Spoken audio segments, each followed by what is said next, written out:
Hello guys, welcome to Hind coach. अभी पता है क्या हुआ, मेरा फ़ोन नीचे गिर गया।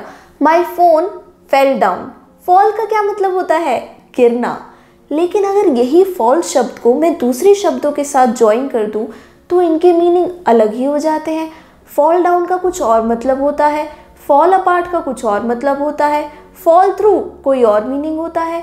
क्यों ना ऐसे कुछ फ्रेजल वर्ब स्टडी करें, फॉल को डिफरेंट वर्ड्स के साथ ग्रुप करके उनके अलग अलग डिफरेंट मीनिंग स्टडी करते हैं। लेकिन लेसन स्टार्ट करने से पहले क्या आपने हमारे चैनल को लाइक, शेयर और सब्सक्राइब किया? नहीं किया तो जल्दी कीजिए और साथ ही साथ बेल आइकन को प्रेस कीजिए। अगर आप बेल आइकन को प्रेस करते हैं तो आपको हमारे अपकमिंग लाइव क्लास और वीडियो की नोटिफिकेशंस मिलती रहती है, तो जल्दी से बेल आइकन को प्रेस कीजिए।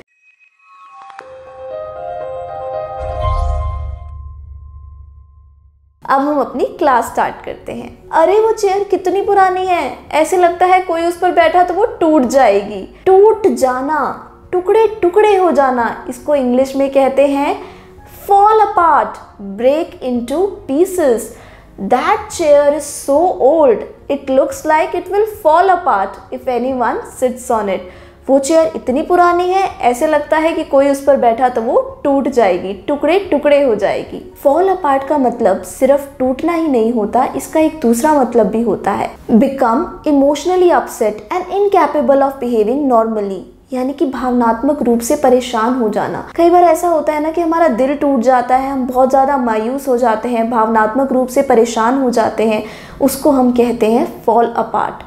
After Tania's best friend left her, she completely fell apart. जब तानिया की बेस्ट फ्रेंड उससे छोड़ गई तो उसका दिल बिल्कुल टूट गया, वह भावनात्मक रूप से परेशान हो गई। After Tania's best friend left her, she completely fell apart. तो फॉल अपार्ट के दो मीनिंग होते हैं। एक मतलब तो होता है टुकड़े टुकड़े हो जाना, दूसरा मतलब होता है भावनात्मक रूप से परेशान हो जाना। कई बार ऐसा होता है कि हम एक विकल्प लेकर चलते हैं, अगर ये जॉब ना मिली तो ये काम तो है ही, अगर ये ड्रेस नहीं मिली तो ये ड्रेस तो है ही, तो हम विकल्प यानी कि सब्स्टिट्यूट लेकर चलते हैं। फॉल बैक ऑन, इसका मतलब होता है have the option to use something if other plans are not successful. अगर कुछ योजनाएं हमारी सफल नहीं होती तो हमारे पास दूसरा विकल्प होना। If I don't get this job I still have my freelance work to fall back on. अगर मुझे ये जॉब नहीं मिली तो मेरे पास दूसरा कोई काम है। फॉल बैक ऑन, दूसरा विकल्प होना। अगर एक योजना आपकी सफल नहीं होती तो आपके पास दूसरा विकल्प होना, उसको हम इंग्लिश में कहते हैं fall back on. Fall behind, fall behind का मतलब होता है पीछे रह जाना, पिछड़ जाना, नॉट मेक सफिशिएंट प्रोग्रेस। आपने क्लास में ऐसे ज़रूर देखा होगा, कई स्टूडेंट्स ऐसे होते हैं जो टॉपर्स होते हैं, जिनके बहुत अच्छे मार्क्स आते हैं, लेकिन कुछ स्टूडेंट्स ऐसे भी होते हैं जिनके मार्क्स अच्छे नहीं आते। तो पीटीएम में टीचर बोलती है your child is falling behind. इसका मतलब आपका बच्चा पीछे रह रहा है, your child is falling behind. Fall behind का मतलब होता है पीछे रह जाना, पिछड़ जाना। हम प्रोजेक्ट में पीछे रह गए और उसे लेट फिनिश करा। We fell behind on the project and finished it late. अगर कोई व्यक्ति या संरचना जमीन पर गिर जाती है उसको इंग्लिश में हम कहते हैं fall down या फिर fall over. When a person or structure falls on the ground, अगर कोई व्यक्ति या संरचना जमीन पर गिर जाती है तो उसको कहते हैं fall down या fall over. Skaters अपने प्रदर्शन के बीच में जमीन पर गिर गए। The skaters fell down in the middle of their performance. जब वो सीढ़ी पर चढ़ रहा था तो सीढ़ी गिर गई। The ladder fell down when he tried to climb in.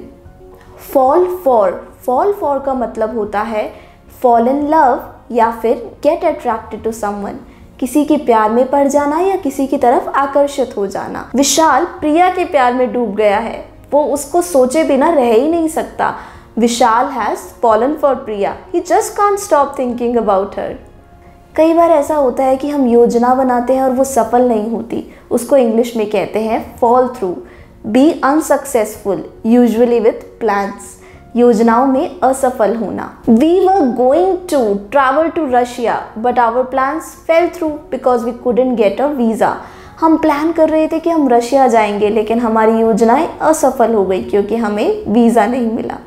The तो गाइज आज हमने कुछ फॉल से रिलेटेड फ्रेजल वर्ब सीखे। इसको अपनी डेली लाइफ कन्वर्सेशन में ज़रूर यूज़ कीजिएगा और मुझे कमेंट्स में ज़रूर लिखकर बताइए कैसे आप फ्रेजल वर्ब का प्रयोग करेंगे। और प्लीज़ इस वीडियो को लाइक, शेयर और सब्सक्राइब ज़रूर कीजिए।